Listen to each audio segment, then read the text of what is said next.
ਅਹੰਕਾਰ ਤੈਨੂੰ ਦੁਸ਼ਮਣ ਬਣਾਣੇ ਹੀ ਆਉਂਦੇ ਨੇ। ਮਿੱਤਰ ਬਣਾਉਣ ਦੀ ਤੈਨੂੰ ਜਾਚ ਨਹੀਂ। ਅਹੰਕਾਰੀ ਦੇ ਮੂੰਹੋਂ ਨਾ ਨਿਕਲਦਾ ਹੈ।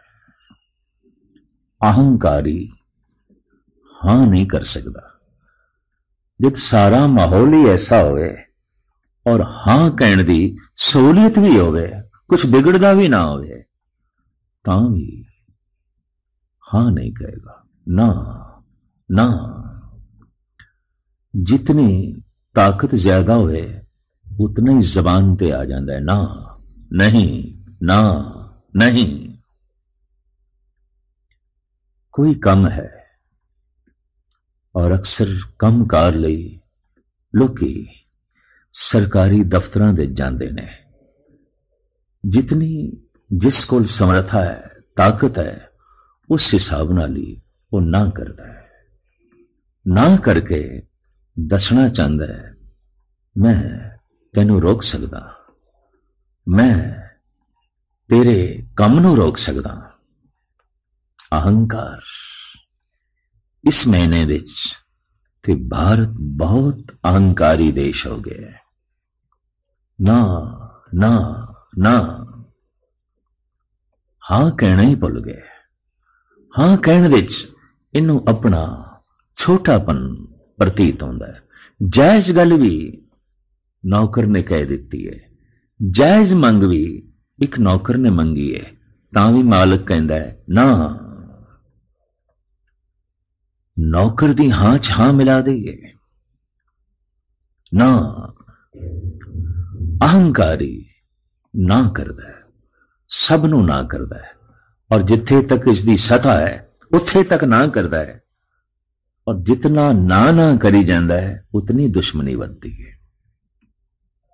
तो पातशाह ठीक कह रहे ने, मित्रं तजंत सतरं दृणंत अनेक माया विस्तीर ने। अहंकार दी माया दा इस तरीके नाल विस्तार होंदा है, इसके दुश्मन ही बनते हैं। ईरानी सूफी संत जनाब हाफिज कहते ने, दरख्ते दोस्ती बानिशां के कामे दिल बबारा रद। निहाले दुश्मनी बरकुन के रंजो बेशुमारा रद। दोस्ती दा बूटा ला, मिलाप दा बूटा ला, जे तू खुदा दा मिलाप चाहना है। जे किधरे भुलेखे नाल तू दुश्मनी दा बूटा ला भी बैठा है, इसनू अज ही जड़ों पुट दे। सिवाय दुखां दे सोल तो इस बूटे नू होर कुछ भी नहीं लगता। अमृत फल खाना चाहना है, दोस्ती दा बूटा ला। भगत आत्मदर्शी मनुख ते सारे जहान नू मित्र बना लेंदा है। सबको मीत हम आपन की ना, हम सब ना के साजन। किस तरह सारी कायनात नू उसने मित्र बना लिया, पशु पक्षियां तक नू, जड़ चेतन सबनू अपना मित्र बना लिया। जिंदगी ते बड़ी छोटी है, दुनिया बड़ी वड्डी है, सारियां नू मित्र बनाया। आखिर किस तरीके नाल? गुरबाणी ढंग दसदी है, एक सज्जन सब सज्जना, एक वैरी सब बात।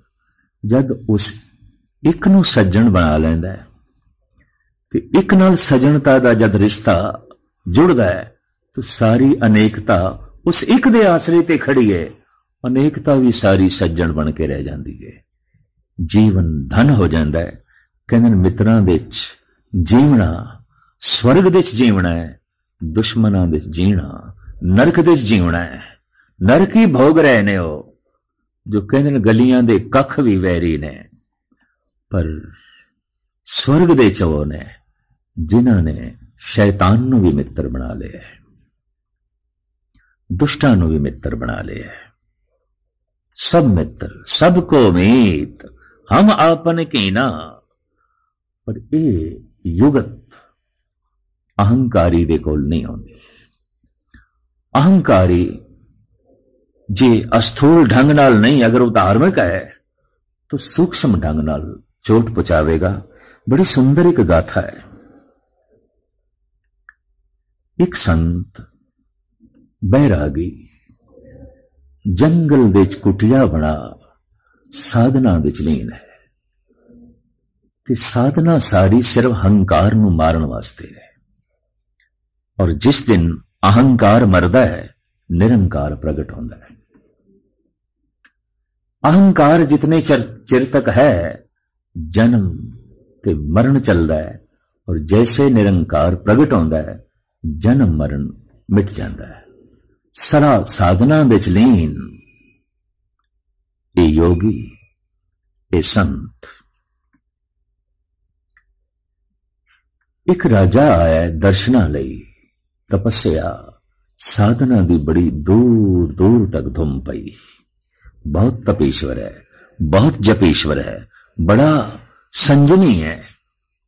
राजा दर्शना लई आया है। दर्शन कर राजा प्रसन्न होया है।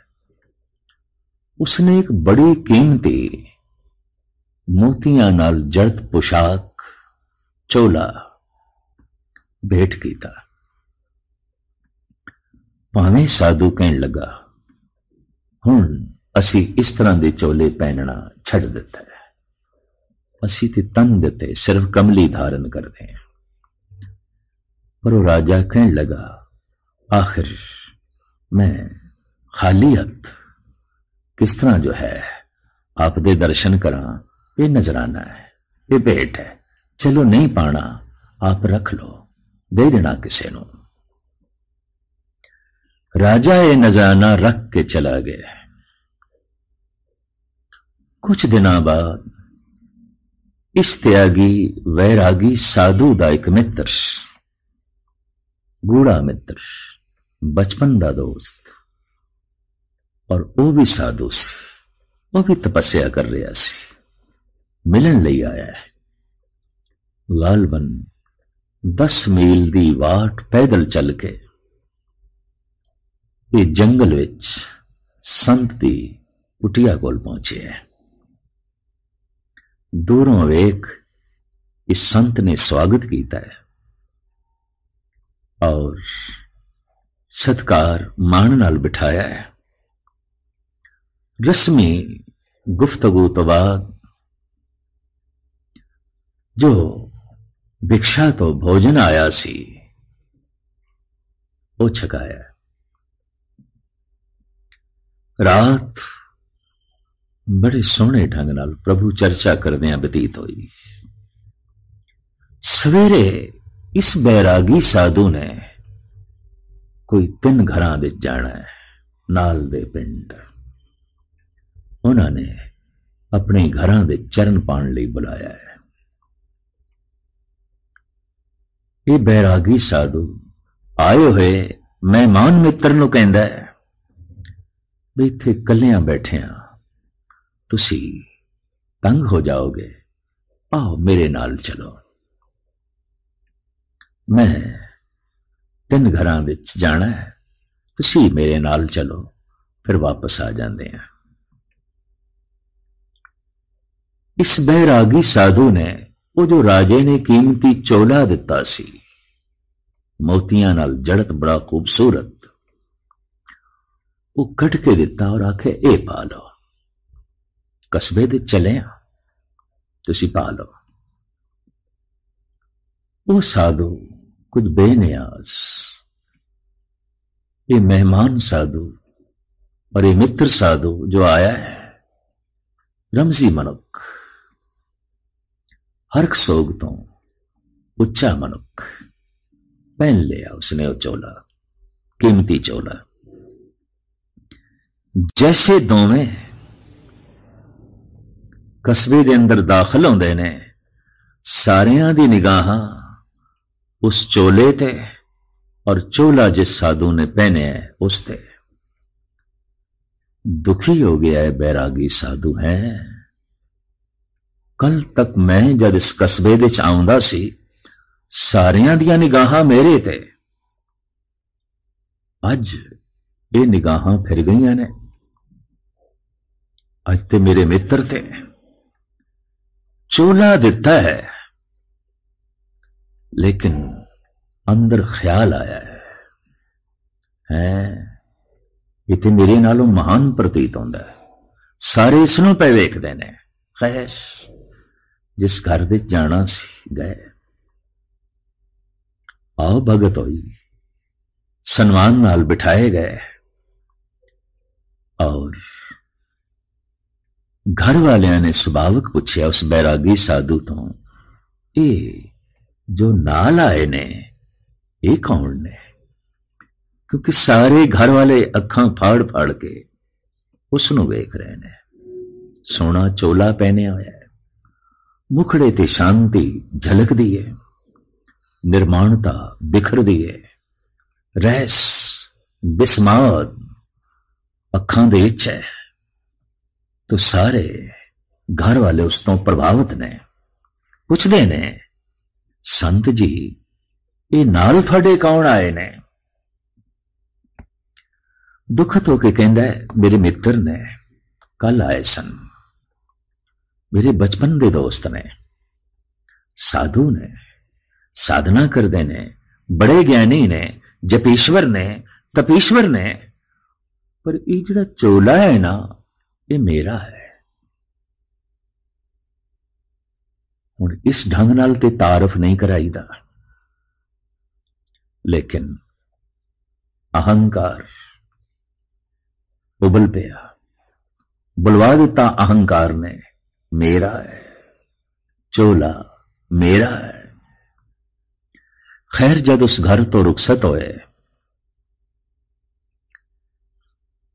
उस मेहमान साधु ने कहा, मित्र तू कपड़े पवा के भी मैनू नंगा कीता, चोला पवा के भी तू मेरे कपड़े उतारे। कोई इस तरह तारुफ कराई दे? खैर, माफी मंगण लग पिया। कहने लगा, नहीं, अचानक मेरे मुंह में बोल निकल गए, तुसी बुरा ना मनाओ, बुरा ना मनाओ। दूसरे घर गए, दूसरे घर वालियां दी भी निगाह इस साधु ते। अखां विच रमज है, बिस्मात है, चेहरे ते शांति है, और सब तो वड्डी गल जिस तो ये घर वाले प्रभावित हो रहे हैं। इतना कीमती चोला, इतना सुंदर चोला।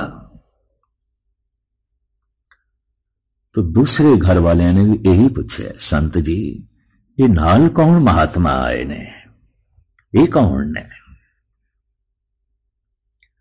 तो एकदम बोल पे, मेरे बचपन के दोस्त ने, बाल सखा ने और साधु ने, तपस्या करने ने, ज्ञानी ने। रह गई इस चोले की गल। ये चोला मेरा नहीं है, मेरा नहीं है, इस दे विच ही वो कह गया है, मेरा है, मेरा है, मेरा है। खैर, उस घर तो ज्यों निकले, ये बैरागी साधु फिर माफी मंगदा है, मित्रा मैनू इस तरह भी नहीं कहना चाहिए सी, पर निकल गई है गल, तू सहन कर ले, बर्दाश्त कर ले, हुण मैं नहीं कहांगा। तीसरे घर गए, आओ भगत हुई, बिठाए गए, पर वो चोला तीसरे घर दे भी सारे मनुखा प्रभावित कर रहे हैं। नर नारी बच्चे सब प्रभावित उसी साधु ਨੂੰ देख रहे हैं। सवालक पूछ रहे, संत जी ये नाल कौन आए ने, ये किहड़े संत ने? तो हुण तारुफ करांदा है, मेरे बाल सखा मित्र ने, जपीश्वर ने, तपीश्वर ने, ज्ञानी पुरुष ने। पर रह गई इन्हां कपड़ियां दी गल, इस चोले दी, मैं इस दी गल नहीं करनी। ना गल करके भी कर गया। जद उस तीसरे घर तो रुखसत होए, कुटिया च पहुंचे, इस मेहमान साधु ने, इस दोस्त साधु ने चोला उतार के अगे रख दिता। आखिया 3 दफा तू नंगा कीता है, पहले अपना चोला, हुण चौथी दफा मैं आप ही उतार देना। 3 दफा तू उतरवाया है, 3 दफा तू नगन कीता है। अहंकारी अपने मित्र का भी मान सन्मान बर्दाश्त नहीं कर सकता। अहंकारी अपने गुरु की महानता भी बर्दाश्त नहीं कर सकेगा। वो मित्र नूं छुपाएगा। मां बाप गुणवान ने तो उन्होंने पिछे सुटेगा। विद्या गुरु है या अध्यात्म गुरु है, उसनों भी हंकारी छुपाण की कोशिश करेगा, पिछे सुटेगा। महाराज की बाणी बड़ा सुंदर फरमान कर दिए, जो गुरु गोपे आपना ते नर बुरियारी। ये बड़े बुरे पुरुष होंदे ने हंकारी, गुरु नूं भी छुपांदे ने। क्यों? फिर मेरी मैं, मेरा वडपना फिर किथे? तो मित्र नूं छुपांदे ने, पुत्र नूं छुपांदे ने अगर गुणवान है। मां बाप नूं पिछे सुटदे ने, सिर्फ अपने आप नूं ही अगे करना इन्हां दी जिंदगी दा लक्ष्य है। और यतन कोशिश यह भी होंदी है, रब नूं भी पिछे सुटीए, परमात्मा नूं भी पिछे सुटीए। और नाकिश ने पिछे सुटण की कोशिश की सी। नमरूद ने कह दिता सी, कौन हुंदा है खुदा? मैं खुद खुदा हां। तो अहंकार अपने तो वड्डा किसी नूं भी नहीं मन सकता। अहंकार जीवदा है, मैं आश्रित तू ते बिल्कुल भुल जाता है। एक उर्दू शायर ने बड़ी सुंदर नज़म लिखी है, बकरे दे बोल नूं अगे करके। ते बकरे दा बोल है मैं।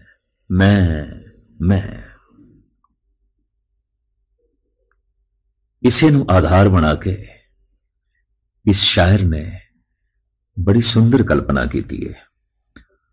फखर बकरे ने किया, बस मेरे सिवा कोई नहीं। मैं ही मैं हूं बस जहां में, दूसरा कोई नहीं। जब न मैं तर्क की बेमाया बेअसबाब ने, फेर दी तब जल के गर्दन पर छुरी कसाब ने। कसाई दे छुरे हेठ आ गया, ने जबा कर दिता, सिर वड दिता। गोश्त हड्डी और चमड़ा जो था जिसमें जार में, कुछ लुटा कुछ पिस गया, कुछ बिक गया बाजार में। रह गई तातें फिकत मैं मनाने के लिए, ले गया नदाफ उसे धुन की बनाने के लिए। आंद्रा रह गईयां, सुट दित्तियां गईयां, बाकी तो सब कुछ कम आ गया। खल कम आ गई, मांस कम आ गया, हड्डियां भी पिस गईयां, कम दे वरतियां, केवल आंद्रा बच गईयां। ये नदाफ चुक के ले गया जो रुई पिंजदे ने धुनकी दे नाल, और धुनकी दी जिहड़ी तंद लाई जाती है वो बकरे दी आंत होंदी है, अंदर होंदी है। ले गया नदाफ उसे धुन की बनाने के लिए। ये आंद्रा ही रह गई, रह गई ताते फिकत मैं मनाने के लिए। ले गया नदाफ उसे धुन की बनाने के लिए। ज़र्ब की सोटों की जिस दम तांत घबराने लगी। उस तांत दे उत्ते, उस आंत दे उत्ते नदाफ जोर दा सोटा मारदा है। बस उस नाल ही रूह पिंजी जाती है। ज़र्ब की सोटों की जिस दम तांत घबराने लगी। मैं के बदले तू ही तू की बस सदा आने लगी। उस आंत दे चो सोटे दी ज़रब नाल निकल रहा है, तू ही तू ही तू ही तू ही तू ही तू ही। कोई इतनी कुर्बानी करे, साधना करे ते साधना विच लीन मनुखां दी कदमां नूं खाक ते अपने मस्तक नूं रगड़े। श्वास श्वास वाहिगुरु वाहिगुरु जपे ताई ये मैं तू दे च बदलदी है। जीवन धन धन हो जाता है, महान हो जाता है। अहंकारी उस्तत अपनी करेगा, निंदा दूसरे दी करेगा। अगर दूसरा वड्डा है तो अहंकारी लाजमी निंदा करेगा, अहंकारी निंदक हो ही जाएगा। उते प्रसन्न होता है, अपनी उपमा सुन के उपमा होने लग पई दूजियां दी, तीसरे दी, मित्र दी। तो हुण इस कोल होंदी है निंदा। निंदा दा मतलब की है? गल नूं छुटियाना। और अक्सर मनुख उसे दी ही निंदा करदा है जो किसी गल दे उस नालों अगे होवे। गुण दे च, कला दे च, ज्ञान दे च, शील संजम दे च, या फिर प्रभु दी बंदगी दे च, या संसारी तल ते ले लो सता दे च, धन दे च, स्वप्न दे च, किसी भी पक्ष तो जो अगे है अहंकारी उसकी तारीफ नहीं कर सकता। अहंकारी सच नूं सच नहीं कहेगा, अहंकारी निंदा करेगा। और अहंकारी बड़ा प्रबल निंदक होता है, छुटियाण की कोशिश करता है, घटाण की कोशिश करता है। भगत नामदेव जी, उन्हां दी तपस्या इतनी इतनी, परमात्मा उन्हां दे सन्मुख होया है, प्रभु सामने होया है। लेकिन हंकारी ब्राह्मणा ने मार मार के मंदिर चो कढ़िया है और मंदिर दे पिछवाड़े बिठा देता है। मारे मारे कढ़े। ये बेचारा मंदिर दे पिछे बैठ गया।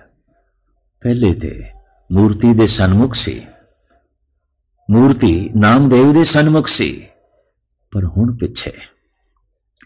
पातशाह दी बाणी कहंदी है, अहंकारियां निंदकां पिठ दे नामदेव मुख लाया। अहंकारी निंदक होंदा है और निंदक ते अहंकारी दी तरफ परमात्मा दी हमेशा पिठ होंदी है। जो गुणा दी सिफतो सलाह करदा है वो ते परमात्मा दी सिफतो सलाह करदा है। गुण किसी मनुख दे च भी प्रगट होए ने तो गुण ते सारे परमात्मा दे ने। गुणा दी तारीफ परमात्मा दी तारीफ है, पर वो ते निंदा करदा है, गुणा दी निंदा करदा है, क्योंकि अहंकारी है। तो परमात्मा दी पिठ हो जाती उसकी तरफ। और जिस मनुख की तरफ परमात्मा दी पिठ हो गई है, सब दी पिठ हो जाती है। और अहंकारी बहुत दुखां दे दलदल दे जाके फसदा है। धन गुरु अर्जन देव जी महाराज इंज फरमान करते ने, आवंत जावंत थकंत जिया, दुख सुख बहु भोगणे। अहंकार तेरे करके ये जीव जमदे ने, मरदे ने, आउंदे ने, जांदे ने, दुख भोगदे ने, सुख भोगदे ने, थक जांदे ने, टुट जांदे ने। ए अहंकार तू ते तोड़ के रख देना कईयां नूं। भ्रम भयान उदयान रमणं, महाबिकट असाध रोगणे। ये बड़ा असाध रोग है। अहंकारी उसदे हालात ऐसे बन जाते ने जैसे भयानक जंगल उद्यान दे कोई रमण कर रहा होवे, भरमण कर रहा होवे। क्योंकि अहंकारी दे गूढ़े मित्र नहीं रह जाते, उस तो सब दूर हो जाते ने और अहंकारी कल्ला रह जाता है। और ऐसा रह जाता है जैसे उद्यान दे भयानक जंगल दे मनुख तनहा रह गया होवे। असाध रोग है, किसी वैद कोल इसकी दवाई नहीं है, कोई इलाज नहीं है। तो इस श्लोक की अखीरली पंक्ति विच धन गुरु अर्जन देव जी महाराज इंज फरमान करते ने, वैदं पार ब्रह्म परमेश्वर, आराधनानक हर हर हरे। है वेद, है हकीम, कौन? परमात्मा। केड़ी दवाई है उसदे कोल? बस परमात्मा दा नाम ही दवाई है। और ये दवाई किधरों बाहरों नहीं लानी, किधरों बाहरों नहीं लबनी। ये दवाई भी अंदर पई है, इस तरह जैसे कि अहंकार रोग अंदर पे है। हमें दीर्घ रोग है, दारू भी इसे मां है। पर इसका यह मतलब नहीं दारू नहीं है। अहंकार अंदर है, औषधि भी अंदरों है। मैं अंदरों निकल रहा है। हुण जे किधरे अंदरों निकले तू तू तू, ये औषधि हो गई। मैं ये रोग हो गया। ये रोग ते औषधि दोवें मनुख दे अंदर ने। इसकी मर्जी है रोग नू वधाना है कि औषधि नाल इस रोग नू घटाना है ते मिटाना है। मैं अंदरों निकलेगा। मेरा धन, मेरी कुल, मेरा रूप, मेरी प्रभुता, मेरी जात, मेरा कुल अंदरों ही निकलेगा। तू है, तू है, तू है, कुछ भी नहीं मेरा। मैं नाही प्रभ सब किछ तेरा, ईघे निर्गुण उगे सरगुण, केल करत विच स्वामी मेरा। ये जो तेरा तेरा है ये भी अंदरों निकलेगा, और ये जो मेरा मेरा है ये भी अंदरों निकलेगा। इस वास्ते रोग भी अंदर है, दवाई भी अंदर है।